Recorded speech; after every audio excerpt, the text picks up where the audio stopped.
July 2011. A bomb rips through Oslo city centre, killing 8 people. On an island 40 kilometers away, over 500 teenagers are running for their lives. Everyone get out!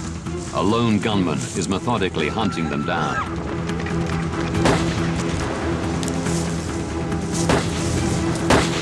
In a 3-hour terror spree, 77 people will die. Over 200 will be injured. Just how did one man wreak so much havoc and destruction? And why wasn't he stopped sooner? Disasters don't just happen. They're triggered by a chain of critical events. Unravel the clues and count down those final seconds from disaster.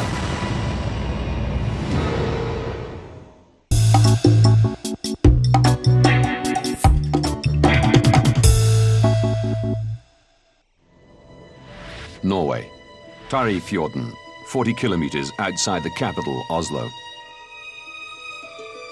July the 22nd, 2011.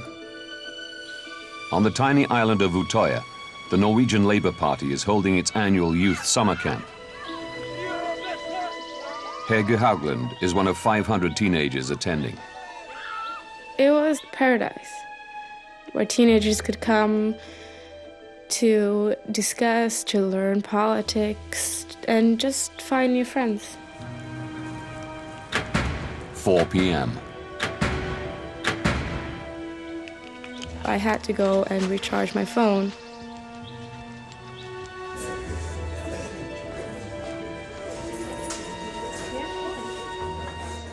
When I was in the hallway, I heard rumors about a bomb in Oslo.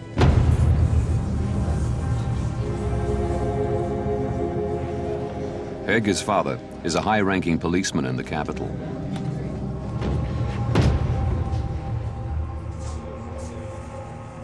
Dad? Are you okay? Where are you?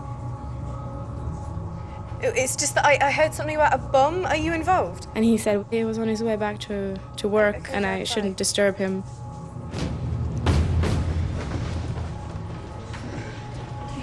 In the main hall is Elisa Mira. Så jeg fikk vite om bomba i Oslo med at Hege Haugland fortalte meg om utvært vite at vi skal på informasjonsmøte. 4:30 p.m. Hi guys, can I have your attention please? The camp's leaders gather all the teenagers. They told us that we had to remain calm and that it was going to be okay and we were safe. We were in an island in the middle of nowhere. Nothing was going to happen to us.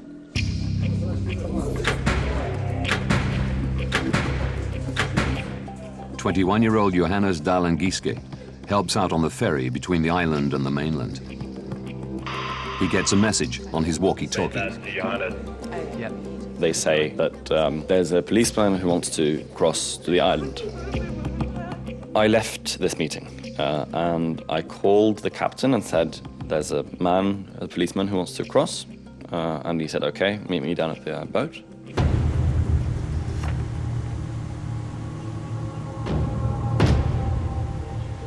When we came to the other side, we looked at this policeman. He had a very big rifle and he had a handgun on his thigh. He appeared to me just like a policeman. I didn't think twice about that. He had said that he was from the secret police and he was going to search the island for bombs.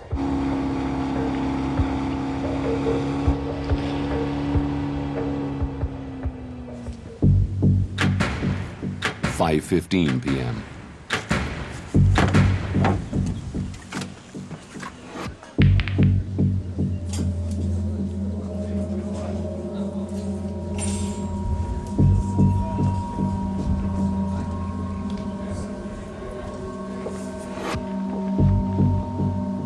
The camp manager and a security guard come down to intercept him.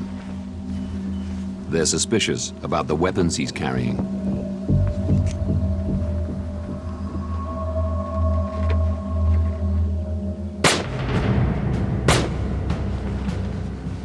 I hear gunshots. And I look up to my left, and 30 meters away from me, this guy is standing and he is shooting down on the ground.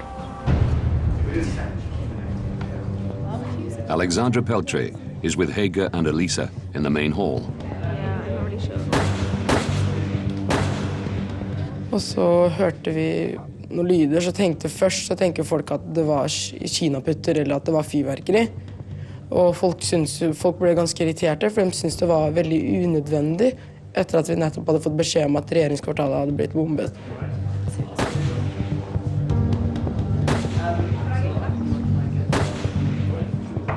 Politimannen går på veien utenfor VT-plassen. Han hadde våpen, men han bare gikk og tuslet, så jeg trodde at han skulle ta de som var de slemme. Men det var jo ikke sånn.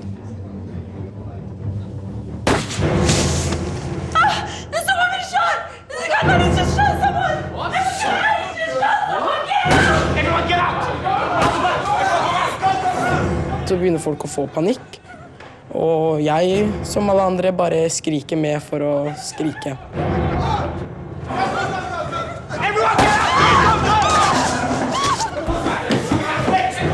People started running around and we didn't know what to do.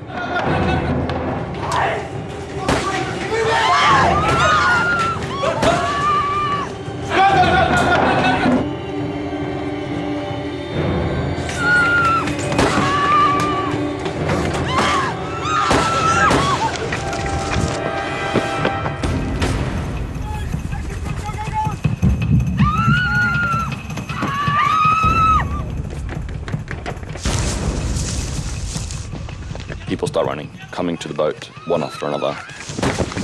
There was a general feeling of emergency and urgency to get away from this island.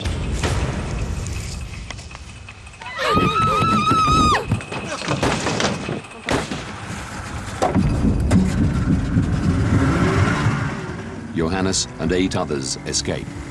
Wait! Hey! Wait! Wait over here! Come back! Please come back! No, stop! Come here! I saw the ferry driving off and we tried to contact them by waving our arms in the air, but the boat just continued to drive away.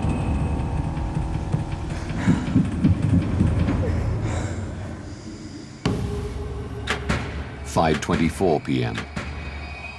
Over 500 people are now trapped on the island. 600 meters of freezing water separates them from the mainland.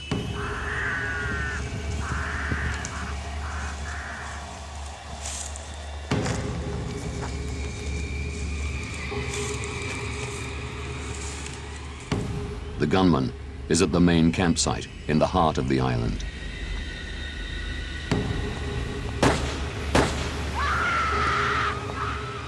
Julie Bremnes is in her tent. She calls her mother.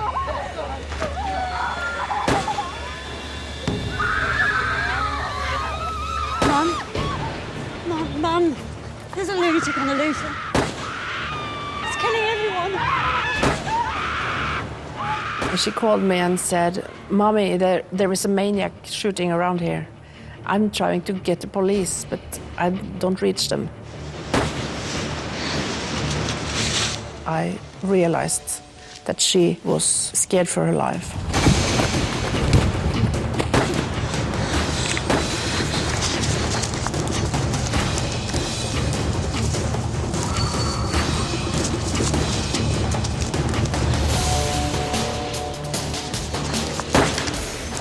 At that moment, I realized that I could lose my daughter.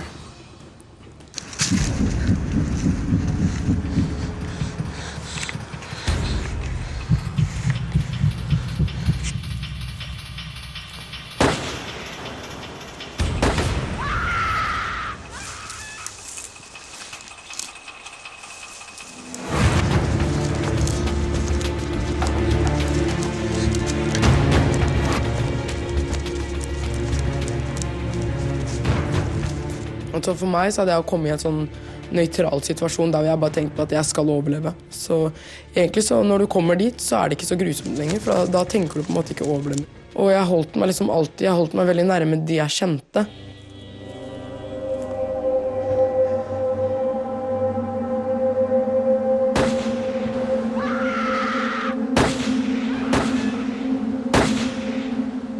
Hva greia, vet du, vi hørte jo skuddene hele tiden. Og når vi ikke hørte dem, da visste vi at det var et eller annet som var på en måte galt da. The shooting only stops for the gunman to reload.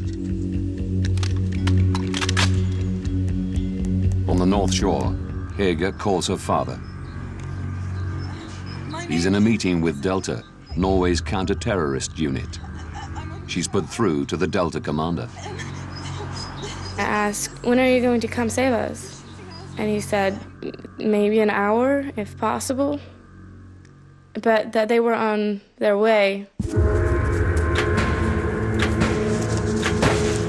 5:52 p.m.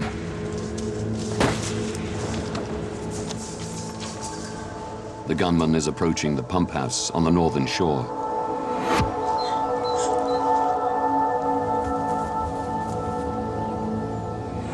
Elisa is on the phone to her mother. They say on TV he's dressed like a policeman.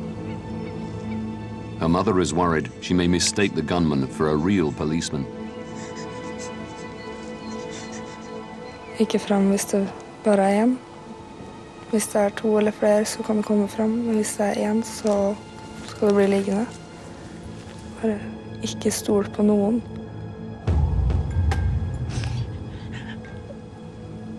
Begynner det å bevege seg bak i skogen. Så jeg legger på mamma. It's safe. You can come out now. Everyone come out now! That's when I decided to jump in the water, knowing that it couldn't possibly be true.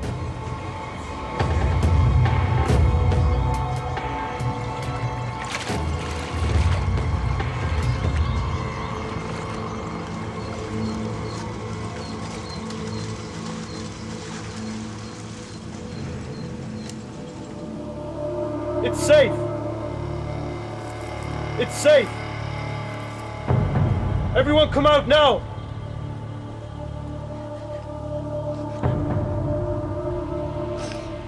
Og da legger jeg meg ned igjen og visste at nå skjer det.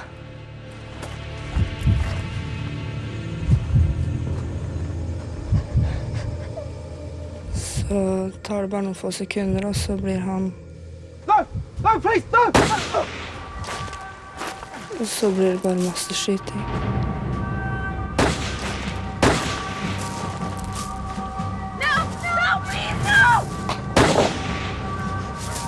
Jeg lukker øya og gjemmer fingrene mine i håret og legger håret frem.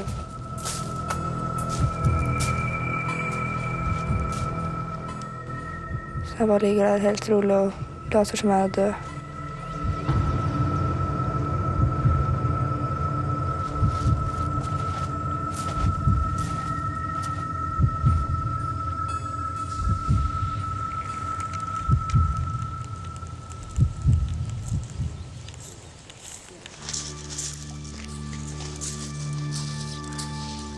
Jeg så ingenting før jeg reiste meg opp og gikk om. Det var veldig mange døde mennesker.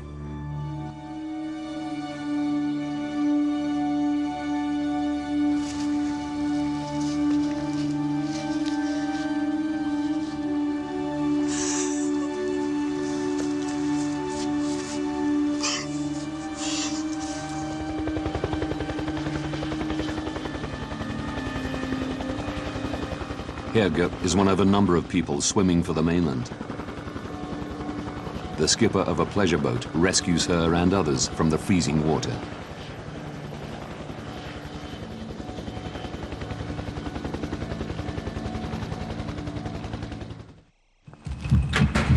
"6:15 p.m.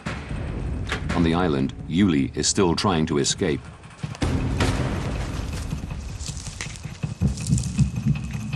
She texts her mother.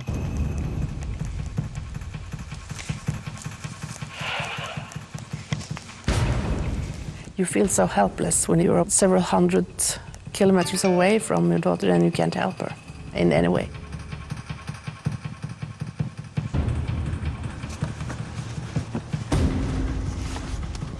Alexandra and her friends have made their way to the southern tip of the island.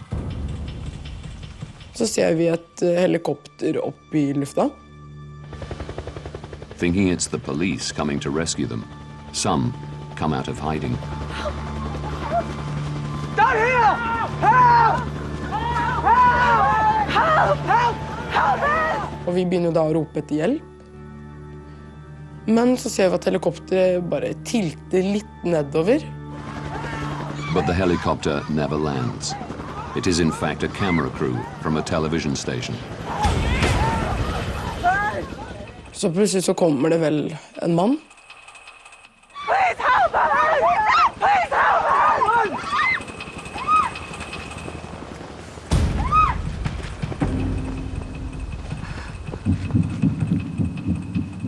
Politiet kommer, og de begynner å skrike etter hjelp.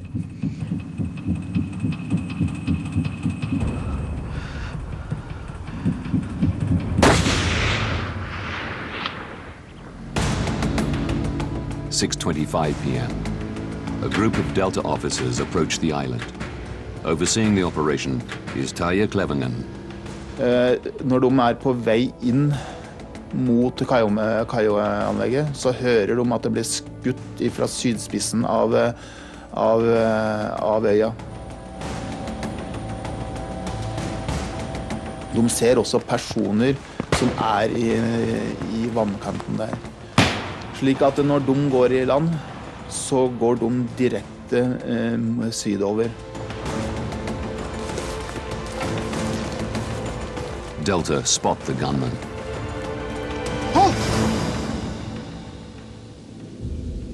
Ser at han har en vest på seg som buler, eller som har uthevelser, slik at dette her kan, for de oppfatter at dette her kan være et bombebelte.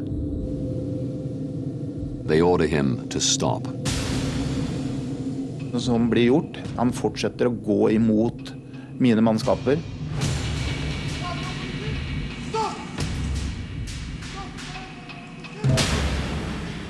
I siste øyeblikk så av mannskapene, det ikke bombebelte. Stopp! Stopp!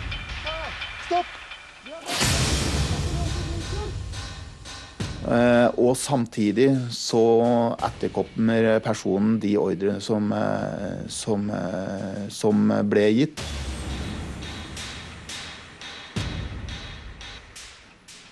Men det klart at det her var veldig tett ved at denne personen kunne blitt skutt.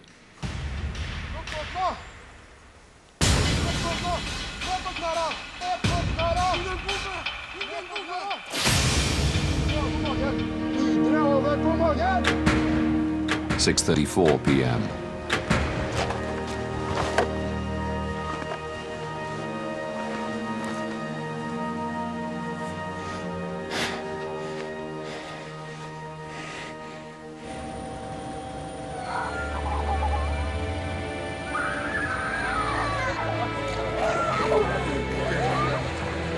In little more than an hour, the gunman has killed 69 people on the island, most of them teenagers. Mariana Bremnes' daughter, Yuli, is amongst those who escape unharmed. I called my mom and my friends and I cried. And I told them that we were safe and we were off the island. Just told her how I love her, and she said the same back to us, and that was really, really a moving moment.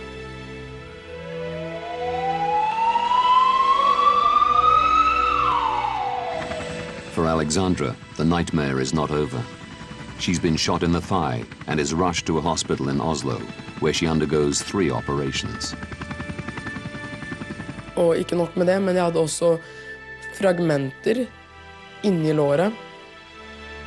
The gunman is quickly identified as Anders Breivik, a 32-year-old Norwegian. After his arrest, he confesses to both the Utøya shooting and the bomb in Oslo. In total, he has killed 77 and injured over 200 people. It's the deadliest single attack on Norwegian soil since World War II.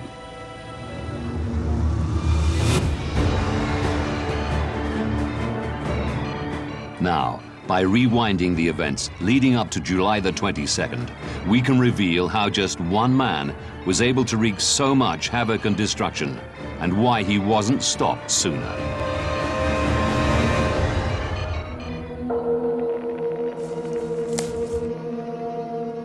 Soon after Breivik's arrest, police discovered that just before he started his attacks, he emailed a manifesto called 2083, a European Declaration of Independence, to more than 1,000 right-wing individuals across the world.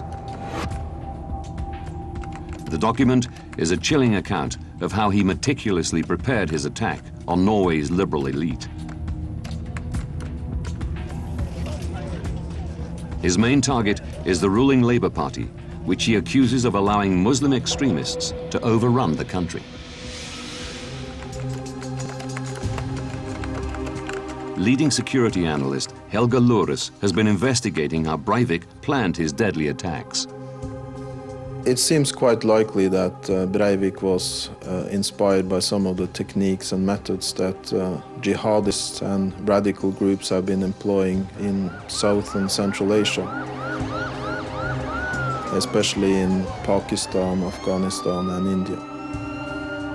Copying the tactics of his enemy, Breivik will create widespread chaos with multiple attacks that divert and confuse the security forces.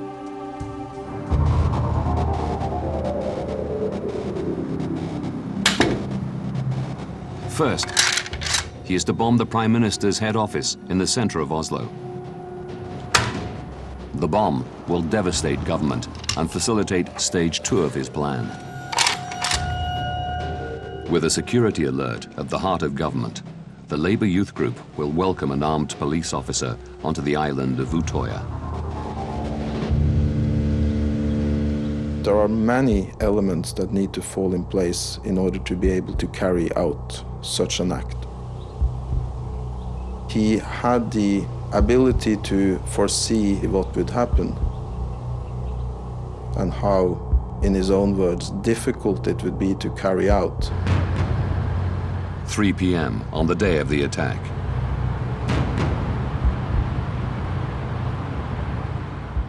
Breivik drives a white van to the government quarter in central Oslo.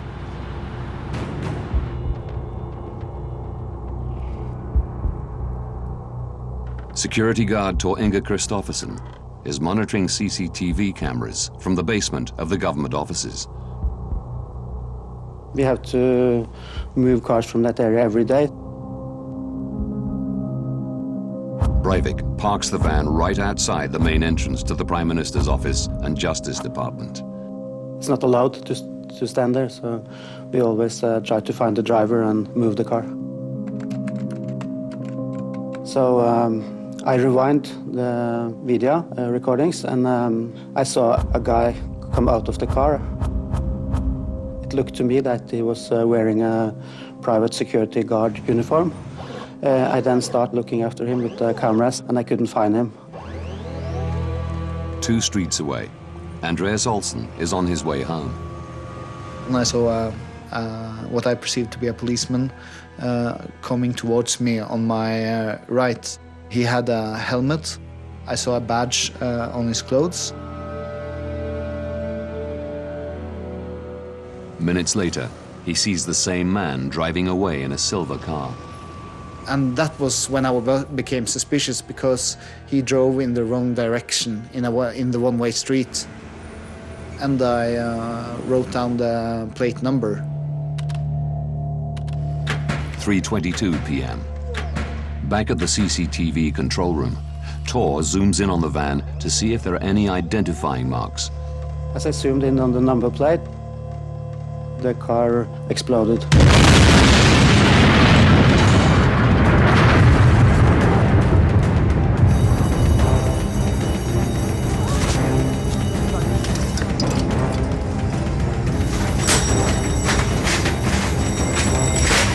Alle trigger skåret! bomb rips through the government buildings, creating total chaos. 8 people are killed.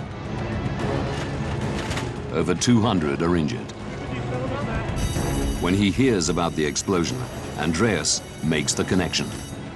I thought, okay, this is something I should notify the police about. This might be a relevant observation. The police now have a description of a suspect, as well as details of his car and number plate. Concerned about the possibility of further explosions, the police announce an evacuation. With no cordon or checkpoints to stop him, Breivik is able to slip away to his second target, Utoya. Phase 1 of his plan has succeeded. Police union leader Arne Johansen has been analyzing the security failings that allowed a bomb to be planted on the Prime Minister's doorstep. Jeg sa at vi veldig naiv I forhold til at store tragedier rammer ikke Norge. Det rammer bare andre. In the West, most government buildings are heavily guarded and inaccessible to the public. Vi stolte av å være et åpent samfunn der alle kan bevege seg fritt, der alle kan gå rett inn til politikerne, alle kan være tett på. Og det jo veldig, veldig bra. Regjeringsbygning, storting, det jo ingen andre land enn Norge som har så dårlig sikkerhet. In the wake of 9/11, Norway is leaving itself wide open to a terrorist atrocity. In 2006, a security review acknowledges that government buildings in Oslo are particularly vulnerable. A local news report shot at the time proves chillingly prophetic. Sperringene utenfor høyblokka I regjeringskvartalet ikke direkte avskrekkende. Hvem som helst kan sette fra seg en bil full av sprengstoff foran regjeringsbygget. The government decide to close the main access road to the public. But 5 years after the report, local authorities are still working to close the road to traffic. Så jeg synes jo det en helt absurd situasjon at vi har ventet I 7 år på å få en så enkel, liten politisk beslutning at de skal stenge en gate, et område.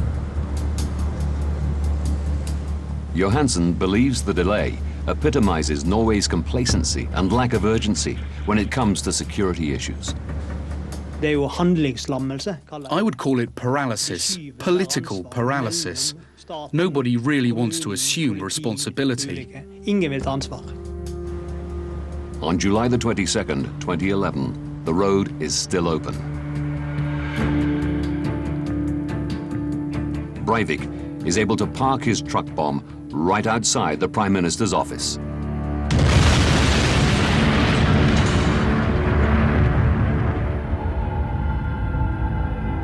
But for Breivik's plan to succeed, the bomb needs to be large enough to cause destruction on a massive scale.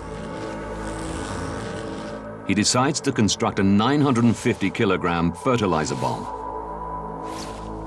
To finance its construction, he produces and sells fake university diplomas over the internet, generating more than $600,000, which he hides in bank accounts around the world. In May 2009, he sets up a farm business to act as a front for making a fertilizer bomb. It allows him to purchase 6 tons of fertilizer without raising suspicion. Being a farmer, you can, or up till July 2011, acquire fertilizers. There is no background check. But one of his purchases does alert the authorities. In December 2010, he buys a component for a detonator, sodium nitrate, from a Polish chemical supplier. The supplier is on the watch list of Global Shield, an international customs corporation that tracks the trade of dangerous chemicals.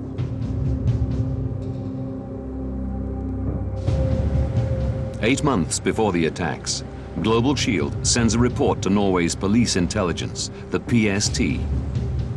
It includes a list of Norwegians that purchased potentially dangerous chemicals from Poland. They got 41 names from the customs authorities, and Breivik's name was one of those 41. The PST case handler goes on leave shortly after receiving the report. Breivik is not interviewed, and he's not placed on any intelligence register.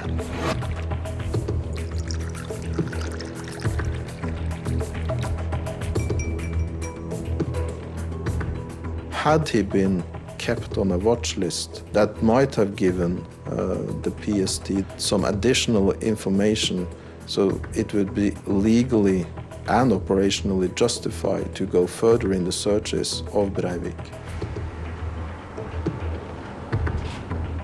Breivik makes further purchases of dangerous chemicals from Poland. Had intelligence been aware of these, they might have started an investigation. Instead, Loris believes it's likely that Breivik fell off the intelligence radar. If additional information is not arrived within those 4 months, they are required to actually discard information. Breivik's purchases do not trigger an investigation. He's free to make his bomb completely unopposed.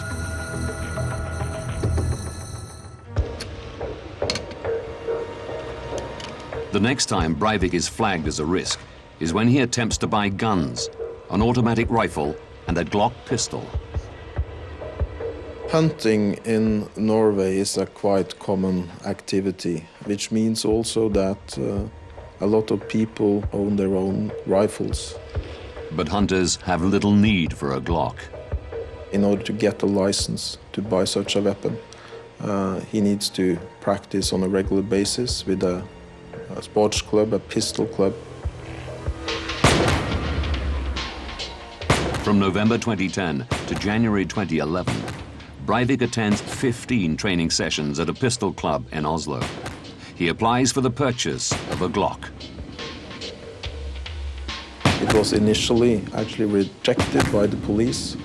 They contacted Breivik, asking for additional information. Breivik explains that he's preparing for a competition that has changed its rules to include such caliber guns. The story is confirmed by the pistol club. The last chance to stop Breivik before the attack now slips through the police's fingers.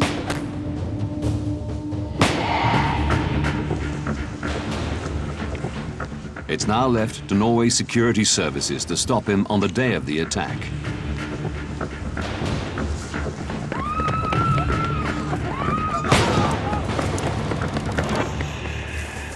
With the bomb successfully detonated, everything hinges on their response to the assault on Utøya Island.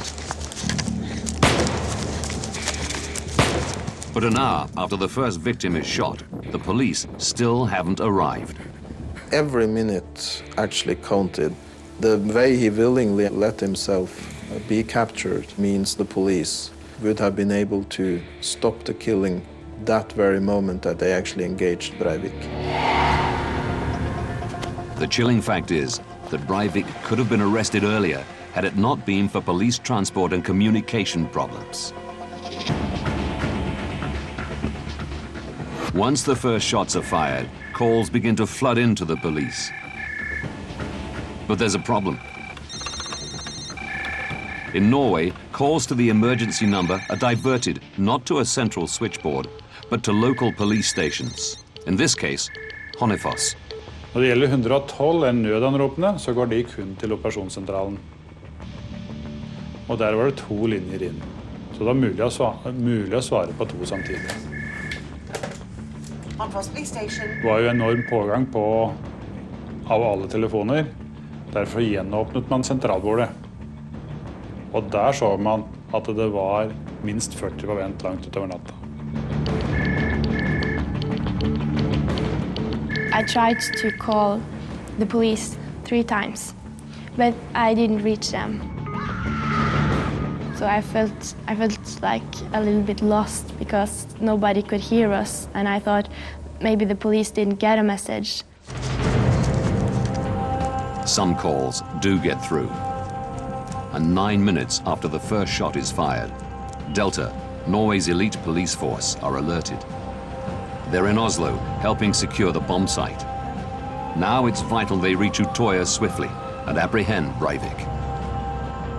But the island is 40 kilometers away, and Delta have to fight through rush hour traffic and contend with windy country roads. It'll take them over half an hour to get there. All the while, the young people on the island are defenseless. Locals across from the island hear the gunshots and struggle to understand why there is no police response. Håper Putin kommer snart, da. Hvorfor er det ikke noen sirener eller noe som helst der? In fact, 2 police officers are at the ferry dock. They're armed and have the authority to tackle any gunman.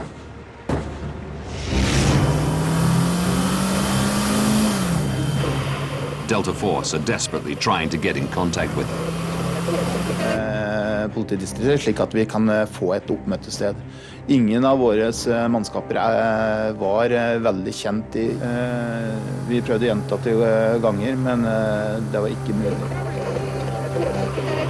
The problem is that Norway's emergency communication system is in the process of being upgraded from analog to digital. In July 2011, Delta are on the new digital system, whilst the local police are on the old analog system. Da så går vi over til det lokale sambandet, men det også veldig dårlig. Det faktisk så dårlig at jeg ikke bruker mye kapasitet på å høre hva som skjer der, for det nesten uleselig.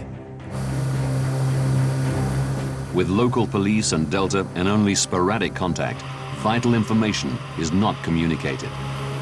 Når de kom fram der, så var en blandet oppfatning av om det var en eller flere gjerningsmenn.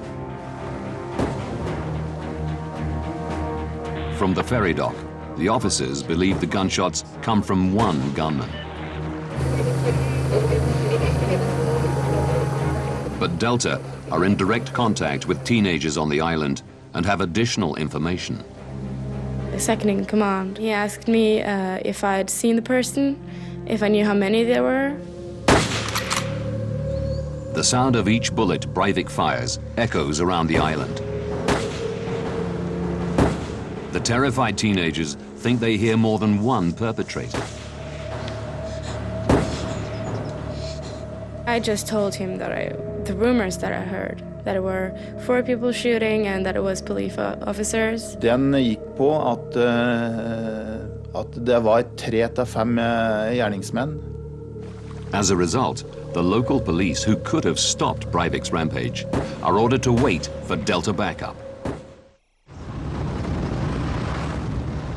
This failure to correctly estimate the threat level has tragic consequences. Believing they face multiple gunmen, Delta decide to swamp the island with 23 armed officers. With the main ferry still missing, they must rely on the local police boat to get to the island. Vi har en politibåt i Nordre Buskerud politidistrikt. Og de var så tent på å løse oppdraget at de gikk ombord i båten og fylte den opp. Og det 10 sitteplasser i den båten. Og det var for mye. Den ble liggende for tungt i vannet. After 200 meters, the boat stops. Båten ble liggende tungt i vannet. Så når de skulle bakke ut båten, så kom det inn vann bak i båten. Noe som førte til at motoren etter hvert stanset. As Breivik continues his killing spree, the Delta officers are left stranded in the boat. They have to be rescued by a commandeered civilian vessel. This caused extra delay and people were probably killed as a consequence.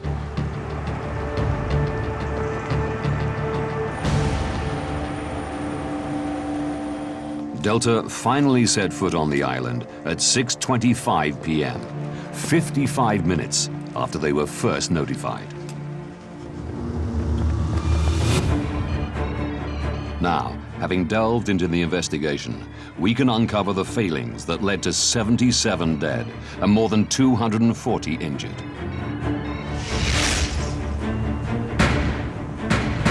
Five years before the attacks, Norway's government are warned about potential Al-Qaeda terror attacks on their government buildings.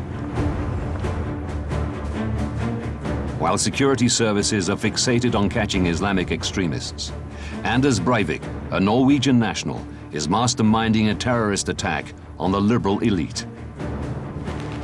4 years later, Breivik works alone to construct a fertilizer bomb and assemble a deadly arsenal of weapons.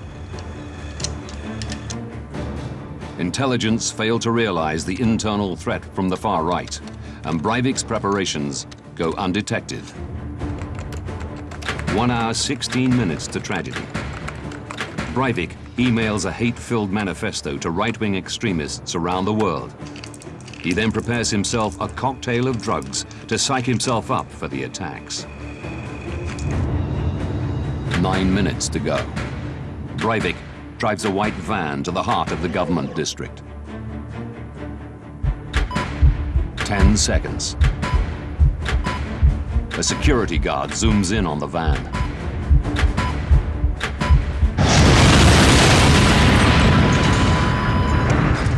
Eight people are killed. Many more are injured.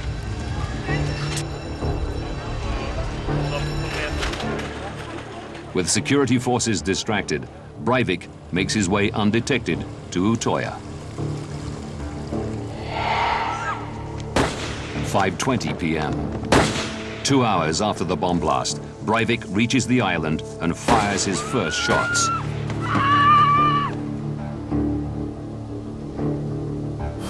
The elite Delta team are contacted within minutes.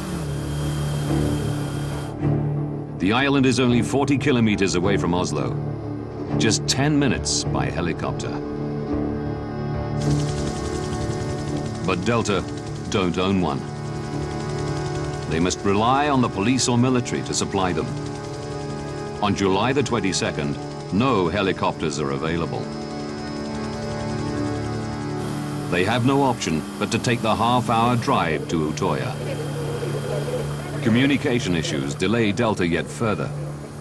And for over an hour, Breivik is unchallenged by the police. The local police station is overwhelmed by calls from the island. Breivik claims to have called police 10 times to surrender, but only connected twice. When the security forces fail to arrive, he continues his killing spree. Estimates from within the security forces have calculated that the communication and transport issues delayed Delta's arrival by approximately 16 minutes.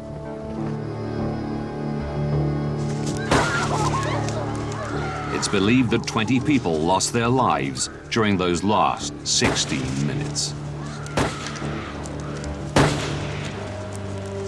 We are insulated in Norway from the harsh realities of the world, and that caused people to sleepwalk into the realities that later struck so hard. In March 2012, both the police and the PST admitted operational failings and publicly apologized for not stopping Breivik earlier. På vegne av PST vil jeg beklage at vi ikke klarte å forhindre terroraksjonen. The Norwegian government have increased investment in their intelligence service and have improved communication and transport for their emergency services. Anders Breivik has been charged with acts of terror and murder. He faces the maximum sentence of 21 years in prison.